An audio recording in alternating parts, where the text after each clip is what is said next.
Gary Glitter released his first single, Rock and Roll, Parts 1 and 2. The test for the carefully created image and music had arrived.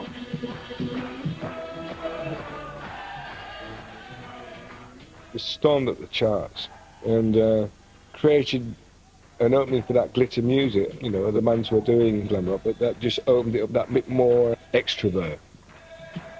The first gig we ever did was a small village hall, and that would hold about 600 people, and about 1,500 people turned up. It was absolute chaos.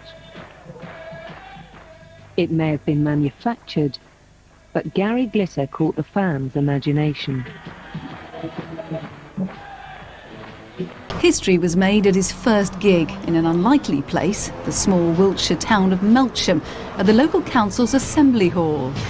On Melksham that night, you could really see Paul Raven changing into Gary Glitter. The atmosphere was absolutely electric. I remember the hall being absolutely packed out. I heard the drums, two drummers playing the drums to Rock and Roll Parts 1 and 2, which was his first ever hit record. So loud, and everybody was excited. And the curtains opened just this much, and there was Gary Glitter standing on platform shoes. They must have been this high. That night was the first concert performance of Rock and Roll.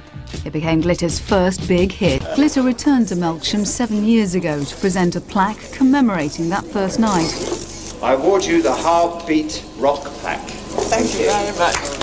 I suppose it's very much like where were you when Kennedy was shot and things like that. You do remember. Yes, I was here growing up in late 60s, early 70s. We were rebels, and that was part of it. Gary was part of that rebellion, I suppose. In my eyes, he was so different because of what he was wearing, I think. It was, everything on the stage was shiny, glittery. It was glam. That's what I call glam rock. He's a legend in his time. He's the self-proclaimed leader of the gang and never stops making comebacks. He is, of course, Gary Glitter, the king of 70s glam rock, and today he took a walk down memory lane in Wiltshire with Malcolm Frith. Melksham Assembly Hall is not exactly what you call the most prestigious venue if you're a rock star. But for one young man in 1972 by the name of Paul Gadd, it was to become the start of his international rock career.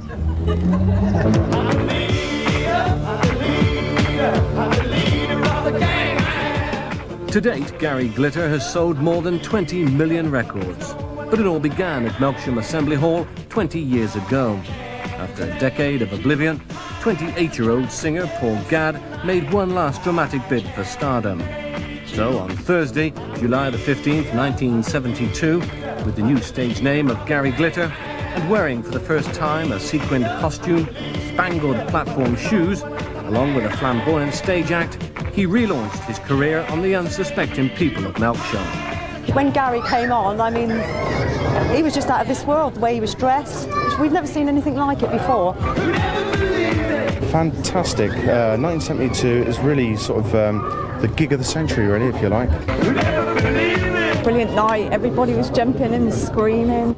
Now, as a mark of this historic event in the world of rock and roll, a special plaque is to be hung in the foyer of Melksham Assembly Hall. It seemed like thousands of kids, but now looking at the hall, I know that probably it would only hold about 1,000, but it seemed enormous.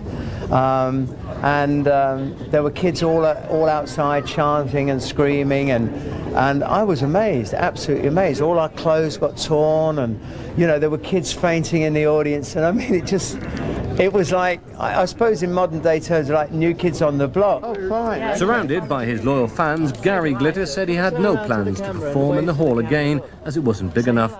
But he had this message for his gang as he prepares to begin his nationwide tour next month. Come on, come on, come on, come on! Malcolm Frith, BBC News West, with Gary Glitter in Melksham.